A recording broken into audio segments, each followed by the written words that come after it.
High. তো আমাদের সরস্বতী পুজোর হোম হয়েছিল সন্ধেবেলা। সরস্বতী পুজো হয়েছিল শুক্রবার, আর শনিবার আমাদের সুতো কাটা হয়নি, তাই রবিবার সুতো কাটা হয়েছিল এবং আমাদের সরস্বতী ঠাকুর বিসর্জন হয়েছিল বুধবার। পুজোর দিনের হোম থেকে শুরু করে বিসর্জন পর্যন্ত কিন্তু এই ব্লগের মধ্যেই আছে। তো বিসর্জনের দিন সকাল সকাল আমার পাশে বাড়ির একটা ভাই আছে, সে দেখো এই সুন্দর হাতে তৈরি করে এই ফুলের গয়নাগুলো মাকে পরিয়েছিল।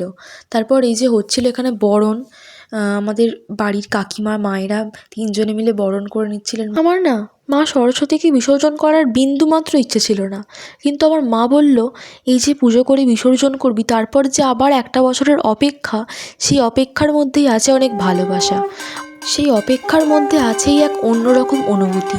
তাই আমি আর মাকে আটকাতে চাইলাম না জোর করে। এই মুখখানির মধ্যে না এক আলাদাই মায়া আছে।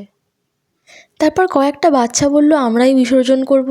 তো আমরা বললাম হ্যাঁ ঠিক আছে, তোরাই বিসর্জন কর, আস্তে আস্তে সাবধানে। তো ওরা অনেক আনন্দ করে বিসর্জন করেছিল এবং দেখো মা সরস্বতীকে দেখো, যেন মনে হচ্ছে বাচ্চা একটা মেয়ে ওরা কোলে করে নিয়ে ঘোরাচ্ছে, তাই না?